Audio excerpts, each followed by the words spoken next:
something's happening. Yeah, there we go. Hello guys, welcome. Charlie here again from Qual, and we're joined here today by our special guest Elijah from ArcServe. He's going to be talking us through Good afternoon. some ransomware stuff and some backup stuff and all the fun things that his company get up to and his company look after. We've got some great topics today, but yeah, we're just going to get straight down to it. Elijah's going to take the ball with it and he's going to run with this, and we're going to sit back, relax, and listen to what he's got to say and take in everything he's got to offer. Excellent. Thanks, Charlie. Really appreciate it. Thanks again for everyone that's tuning in. This is the first time we're actually doing this, so there is no pre-recorded bits, so hopefully we have no bloopers that'll go on either.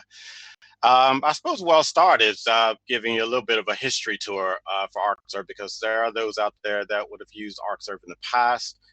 There will be those that will still feel that Arcserve is still under the CA banner.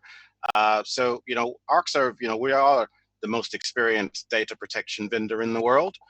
We've been around in excess of 30 years. So if you or long in the tooth, we were actually founded back in '83 when we were known as Cheyenne Software. And then I suppose you're looking at a few years later, we were actually renamed as Arcserve. And then up until around '96, we came under the CA banner as one of their product lines. And then from August 2014, we had a management buyout where we became, went back to our roots to being an independent company as in Arcserve. And we also, at the same time, brought our flagship product, which is UDP, or Unified Data Protection. We brought that to the market as well. And so it was basically I guess you might say we were deemed a startup, the largest startup since Dell, but we actually had the heritage of actually being an established data protection company. So, I suppose, to move on forward from that, what we've actually focused on is data protection. We've always done that and kept our heritage there. We've actually also maintained our roots in innovation. So though we've always, looking at protecting what's priceless, we always wanted to make sure that we kept our roots in innovation and bringing new features and functions to users to make protecting their environment a bit easier and more secure. We're a global operation. We transact in over 150 countries. It's via, in excess of 7,500 partners. And we've actually got some really, really good global alliances as well, with the likes of AWS, Microsoft, NetApp, and more recently, we've actually brought on board and have an alliance with Nutanix and Sophos. And you're going to hear us actually allude to Sophos even more specifically with our solution around backing up and securing data as well.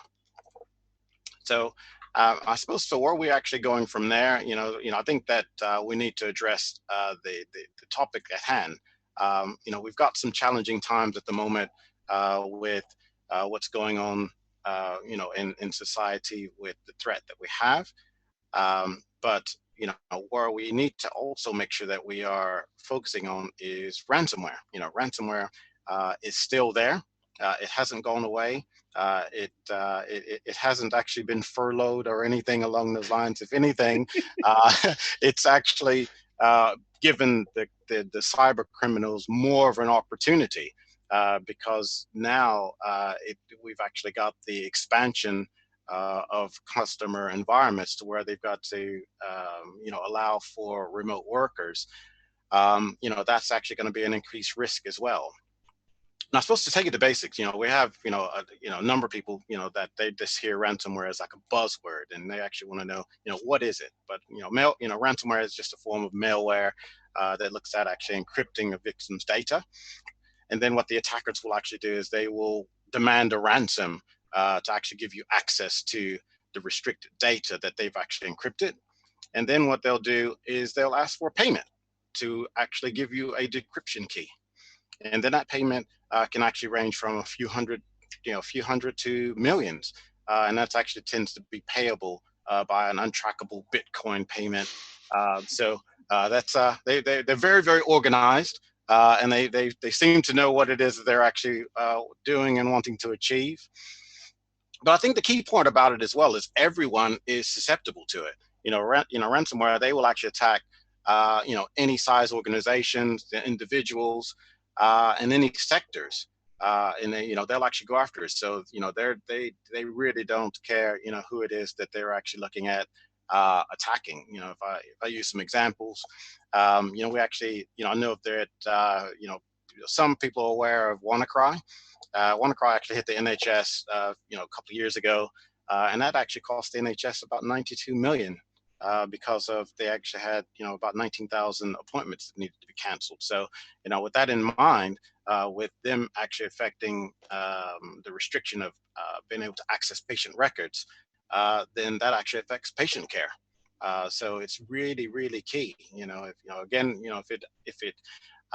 it actually hit the logistics operations, for instance, like a trucking company, if that actually were to, hit the supply chain model, that actually would actually disrupt or delay, food deliveries. And, we looked at what happened with the supermarkets with all of the panic buying. That would have actually compounded those efforts and made it more of a challenge for them to supply, food to the public.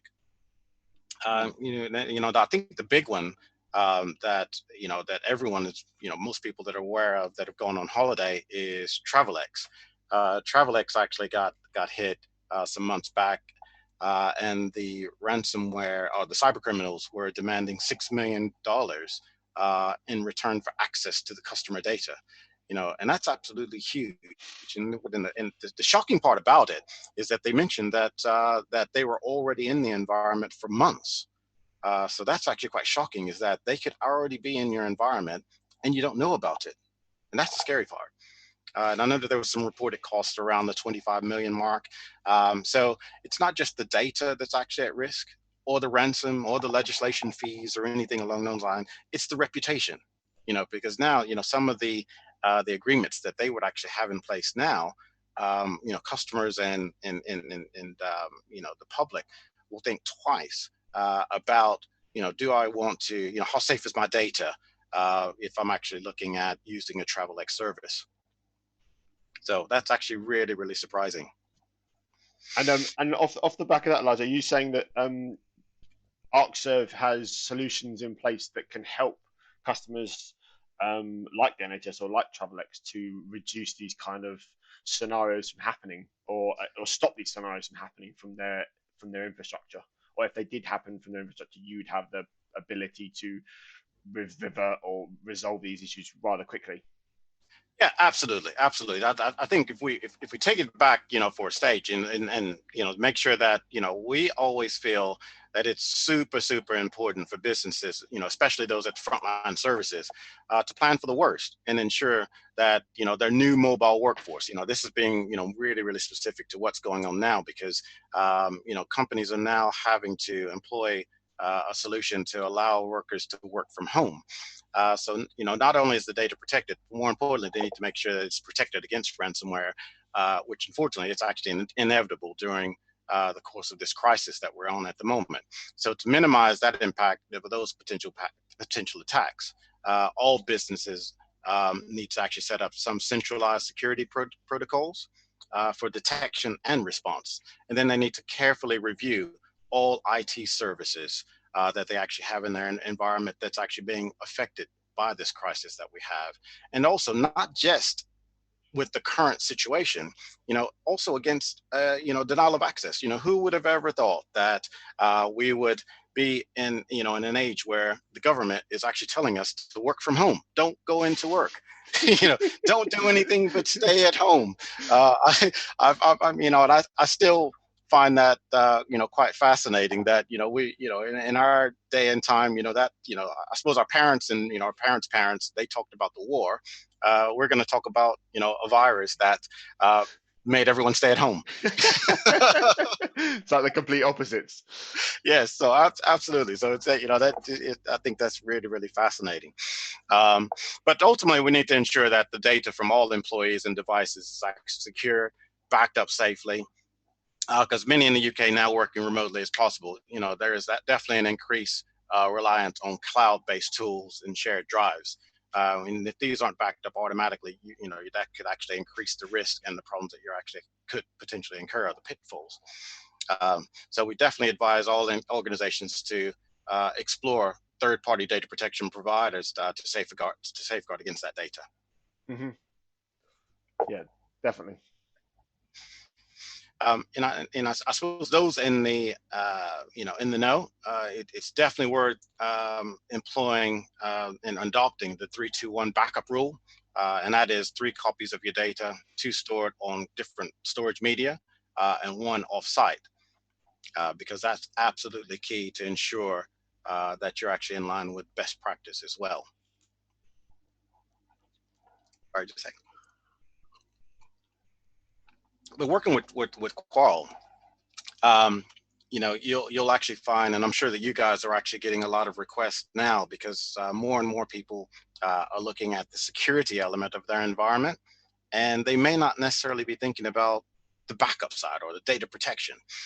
Whereas in theory, they need to basically look at both of them. They go hand in hand, because some projects are being pushed back because they've got a primary focus on the security element, but they need to make sure that they are protecting that data as well, because as I alluded to earlier, with the home workers are more vulnerable to attack because they're actually further away from the direct support. And the data that's actually at risk there, it needs to be backed up more frequently, and that's actually going to put an increased demand on the data protection systems trying to handle the increased load. And then also you got the network bandwidth, that's going to be increasing. I heard that, I think it was like a week or 2 ago, that Netflix are actually reducing the quality of the content that they're actually that they have to ease the load for the network. So it's literally affecting a lot of things that's going on.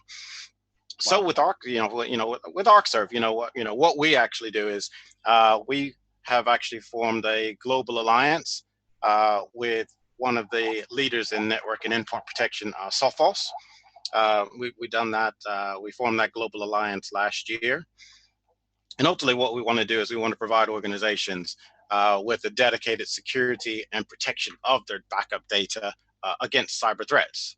And with this collaboration, organizations can actually employ the only market solution that integrates anti-malware or anti-ransomware and other threat prevention technologies, such as like deep learning AI for both known and unknown malware.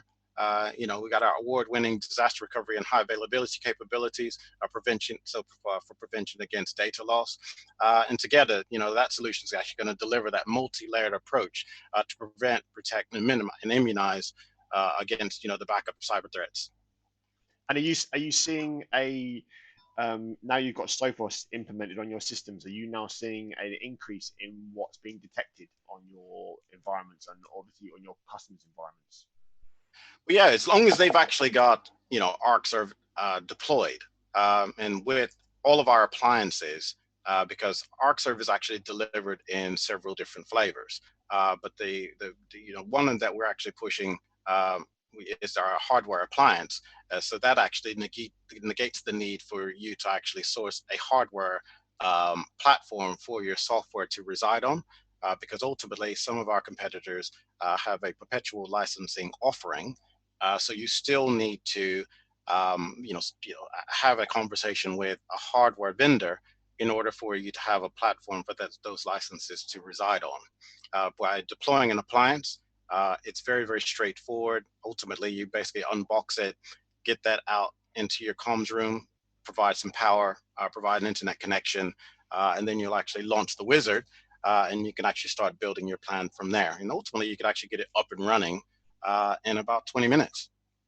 Wow, that is quick. Yeah, yeah. Awesome. And So, but I was going to say, with the joint solution, that's the one thing that we want to focus on. mhm, But at the, it's makes it, I suppose it's also worth saying that, it literally it's the only turnkey self-contained appliance for disaster recovery and application availability. And when we're actually looking at integrating that with Sophos for the servers, that's actually going to deliver that comprehensive product in-depth approach to accelerate data system and application resilience. mm. And you said you mentioned Nutanix as well. What are you guys? What have they brought to your party in terms of offerings and things to help ArcServe with their solutions? Well, we know that they're, one that is, very well known in hyperconverged. So we formed that alliance to make sure that we could actually protect those types of environments as well. And it literally is just making it a lot easier and showing the agility of our solution to be able to basically manage multiple platforms for end users, because we know that no one customer environment is identical to another. So we have to basically be flexible with that type of offering. Hmm. So ultimately, it doesn't matter, for us, it doesn't matter if you actually have if it's for your physical or your virtual estate, if you've got a mixture of Windows and Linux, if you're looking at backing up your Office 365 environment, you can actually have multiple sites. You could potentially need an air gap cloud-based solution, and that's both public or private. Mm. Or you can actually be embracing tape-based backup solutions for long-term retention. We can actually provide a solution for you. Whether that's actually going down the perpetual licensing route, whether employing an appliance, whether we actually need to provide some continuous availability, or you could actually utilize ArcServe Cloud. We've actually got a solution that can actually be managed by that one unified management console. So you've actually got that centralized management. Mm. Yeah, it's nice to have one central place to go to see everything and how everything's working. It's always nice to have a central repository of where to go to get access to everything. Yeah, absolutely, absolutely. And I think that part is, where we're absolutely key. And I don't want to, I know that this will probably and hopefully, get a lot of customer questions, and asking, how does this actually relate to their environment or the challenges that they're actually having at the moment? And I would invite those conversations wholeheartedly.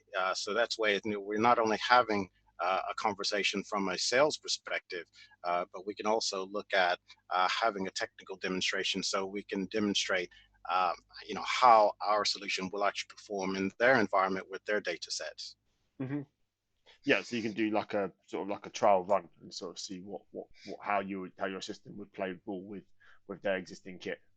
Yeah, yeah, absolutely. Yeah, or what they're in, with their existing environment, because we have a free trial that they could actually utilize. We can also do a try and buy, where we go in and we do a proof of concept. We actually, install it in their environment, working with their data set, and set up their plan. And then, as long as we actually have some success criteria agreed, we can actually get that in place and actually working for them.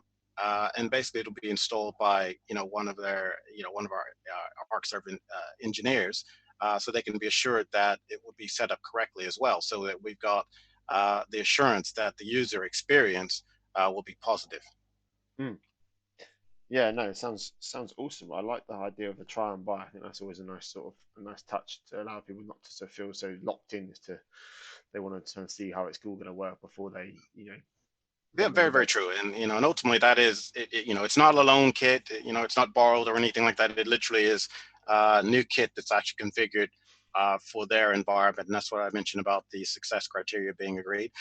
But it's not all about, about that either, with, current climate and current challenges that we've actually got going on at the moment. We are doing some stuff as well to actually help immediate requirements. We've actually got a customer continuity center that might actually be in the links just down below.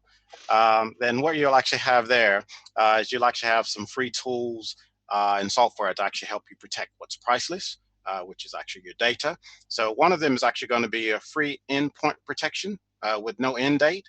And how that works is that you'd actually download a 30-day trial, and that'll automatically get them a free edition for the software for the trial period, and then when that ends, they'll actually still have the endpoint for continuous support of their endpoint devices for image-based backup and bare metal restore. And then the second thing we're actually doing is we're actually giving, for those customers that have already bought our previous generation, which is our 8,000 units, their appliance 8,000s, we're actually going to give them a free license to deploy on their 8,000 appliances. So it'd be free Sophos cybersecurity software for the year. So that way that they can actually have that added protection on their backup server as well. And we're still doing free trials and free demos to actually give the customers the opportunity to test drive the ArcServe solution. Or they could look at arranging an initial scoping call so that we could talk about some of the challenges or what they're looking to achieve, or we can have a technical demo.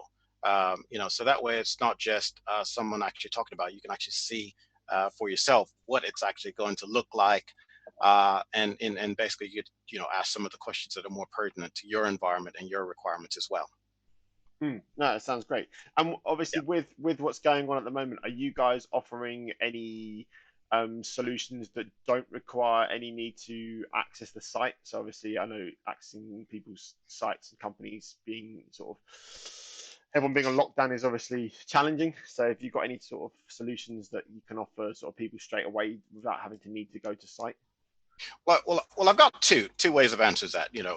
And the first answer is yes, we're in lockdown, but I believe that there are still some IT managers that are going into data centers or have access to the data center. So deploying an appliance to a particular location is still a viable option, and I think that it's actually allows them to be a lot easier and more flexible by getting that offering deployed as well. But also with us being a perpetual licensing vendor, software vendor, we still can deploy software. So that way that they can deploy the software onto any existing hardware as well. So that would be a remote install that they could have. Mm-hmm. And your demos, are you doing like video demos at the moment, or sort of can you do sort of Well, funnily enough, face we've to face? actually, it seems that we're all, getting, getting used to video conferencing or video calls via various different platforms. That could be Microsoft Teams, it could be Skype for Business, we've got GoToMeeting and Zoom. So we can utilize all of those different platforms to basically do an online demo. So that way that customers can, have a look at the solution and ask questions on a one-to-one basis that are very relevant to their environment. But we also have a number of scheduled demos that we're actually having. They're going to tend to be on a Friday. Obviously not this Friday because we've got the Easter bank holiday coming up. But they will actually be scheduled on a Friday basis. So that'd be something that customers can actually jump on board as well. Awesome. And you can, if they want to join that, they can just contact you guys and they can get a link to that Friday meeting or the Friday Well, video. they can literally access it from our website. Click on that, fill in a few credentials, and then at the time of the WebEx taking place, they'll be actually sent some dial-in details, so that way they can actually join the call at that particular time. And also, it's an open forum, so it is live. So if there are questions that they're actually wanting to ask, they can actually do that, or they can send it by the chat. So they'd still be able to get the questions answered at that particular time, or dare I say it, they could actually contact yourselves to organize a one-to-one session, and then we can actually be in line with what and basically talk about their individual requirements as opposed to a group session. Yeah, awesome. You touched on Office 365. Can you just elaborate a bit on what your services are offering for Office 365? Yeah, okay, sure. With Office 365, again, we've actually got a couple of different ways of protecting those environments, because some customers are starting to look at migrating over to Office 365. We can actually protect it on a per mailbox basis. So effectively, if you got 500 mailboxes, it would be a 500 mailbox license.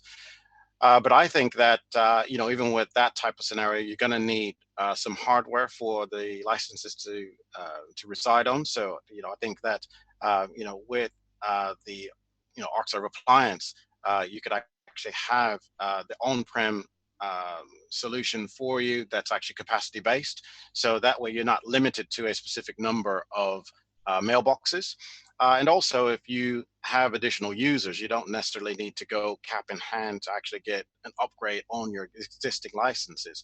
As long as you are within the confines of the storage unit, as long as you don't actually exceed the capacity of the unit, you can literally just set up another mailbox or deploy another mailbox.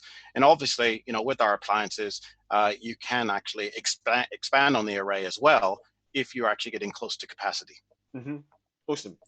And I think that part is absolutely key. I need to touch on that again, is that you're looking at backing up your core environment. You're also looking at backing up your Office 365 environment. And you can offload that to public, private or public cloud as well. But ultimately, you're still going to be managing all of that by the unified management, the centralized unified management console. Nice. Very nice. Yep. Awesome. Yeah. So I was going to say, I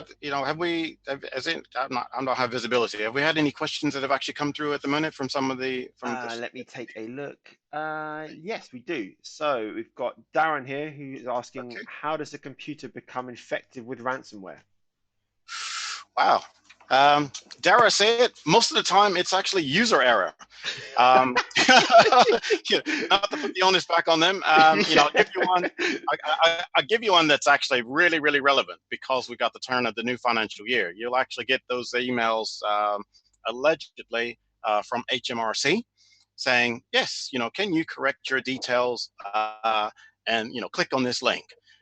It's unlikely that you'll get an email such as that from HMRC, or they definitely wouldn't be asking you for any details either.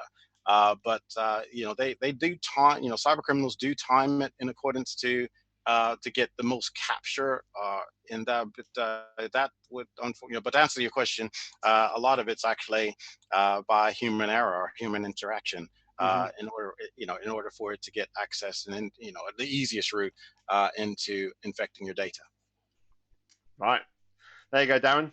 That should hopefully solve your problem. If it's not yourself that's done the problem. There you go, Darren. All I would say is if it's an email that you don't recognize, don't open it. Because especially if you're getting those offers that sound too good to be true, it probably is. Thanks, Darren. Yeah. Right, we have another one from Alicia, who says, what should I do if I think my system has been affected by ransomware? Right. I would say, first off, disconnect it from the network. And then secondly, contact her systems administrator to make them aware that there could potentially be a risk there.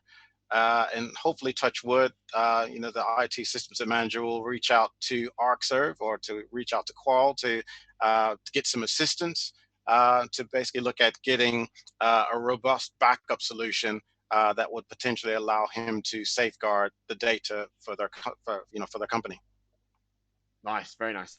I do know, Alicia, there are some antivirus software that will actually block the whole machine, but it will just allow the remote tools to work, so you can actually shut the machine down without needing to. But no, as Elijah said, always a good thing to start with, just by disconnecting yourself from the network. You don't want to get any other machines infected or anything else to stop working, so that's always a good step. And then check with your IT guys. They will advise you, or if you don't have any IT guys, give us a call and we can obviously advise the best things to do or how to proceed and with trying to resolve the with some IT managers that might be on the call as well. We do a feature called CDP, which is continuous data protection, and that can actually allow us to roll back the environment to before the infection. So that way, that's a way of rolling it back to before they actually had the cyber criminals have actually accessed the system. So that way it rolls back to before they actually had the breach, and then that way it can prevent them having to pay the ransom as well. But something that I talk to a number of customers about is, you can either pay once now or pay twice later. Hmm. And what that basically means is that you can invest now into a solution to actually protect your data at the moment, or you could potentially get affected by one of the cyber criminals, and you've actually got to pay to get access to potentially pay to get access to your data, and then you've actually got to pay to get the solution in place that you could have already been paid for in the first place.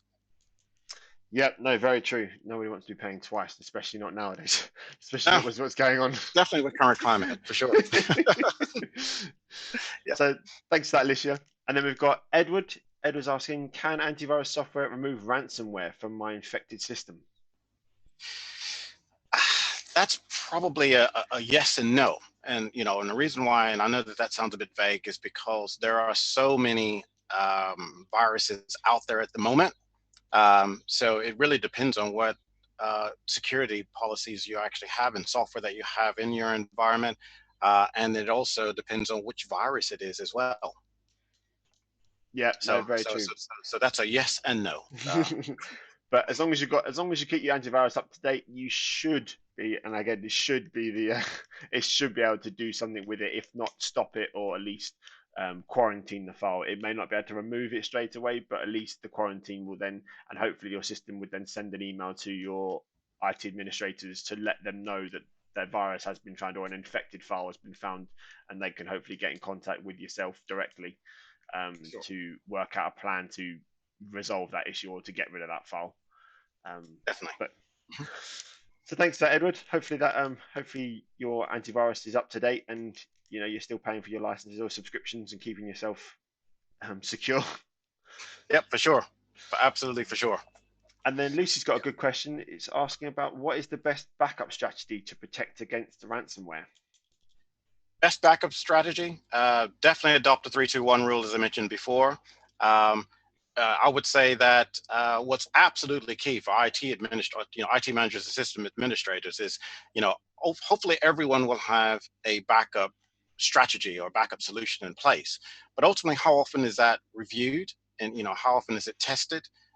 Because ultimately, the backup solution is only as good as it actually, the test that actually you're performing. If it fails in the test, there's 9 times out of 10 it's going to fail when you really, really need it.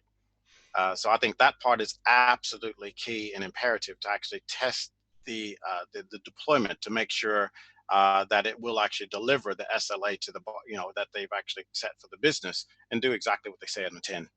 Mm-hmm. And Elijah, would you give any advice to how often Lucy should be checking her backup strategies and her backups to make sure they're up to scratch and they're doing what they should be doing? Well, I would say that it needs to be regularly, so that could actually be weekly, monthly, quarterly. But ultimately, if they looked at one feature that ArcServe actually has is they have a feature called assured recovery, and what that allows us to do is to test the deployment on a scheduled or on an ad hoc basis, and then you can generate a report that actually gives you an analysis of how that's actually going to perform, and obviously it'll actually pick up any anomalies as well. And this is actually in a live environment, so it has little to no impact on the performance of the network as well. Awesome. Awesome. Thanks, Lucy, for Yep.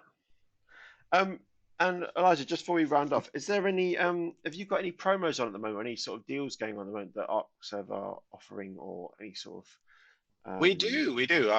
We're actually giving away, free appliances. too good to be true, Elijah. Too good to be true. I'll plug it first. What we're doing is we have promos that actually go on every quarter, and what we're doing, this quarter is we have a promo to where we're giving away a free appliance, and all you need to pay for is the maintenance for the appliance. And again, that could actually be 3 or 5 years, and the software upgrade and the maintenance for the software upgrade. And that's all you'd actually need to pay for. So the savings there would basically be the savings of the cost of the hardware that you would have actually needed to procure. So you're getting the hardware for free. You're just needing to pay for the software and the maintenance, and that tends to be boding quite well. And then and let's not forget that you can still look at leasing options, so that way you've got a way of actually procuring the software that you the solution that you actually need. So don't let anything actually hold you back on that basis. Mm. No, that sounds great. That sounds like a great thing, especially for what's going on now. That'd be awesome for people to be able to get the ball rolling and get these solutions up and running. And it's worth mentioning as well. So, some of the things that we've actually spoke about today, you should see a number of links just down below that you'll see a number of links that you can actually click on that actually gives you, a demo or technical demo overview of the ArcServe solution, about an Office 365 deployment. And then there's also another video that's, about cloud hybrid as well. So you've actually got some on-prem storage, and you've actually offloading it to ArcServe Cloud, so that gives you an idea of how that actually works. But ultimately, you can actually contact your representative at Quarl. You can actually set up a one-to-one demo, or you can actually have an informal conversation with me to talk about your specific environmental challenges, and we absolutely embrace those conversations as well. Awesome. Yeah, no, definitely. Yeah. Guys, definitely get in contact with us. We can help you talk about those, or again, put you in contact with the correct people at ArcServe to make sure those conversations happen. Absolutely. Any other questions? No, I think that's it, guys. I think that's all we've got available. But guys, thank you very much. Elijah, thank you very much for your time. It's been great. Charlie. It's been very informative. And everybody out there, I hope you've learned something today, and I hope you know a bit more about ArcServe and our relationship with Quarl. And guys, stay safe, and hopefully we'll see you next week. Brilliant. Thank you again.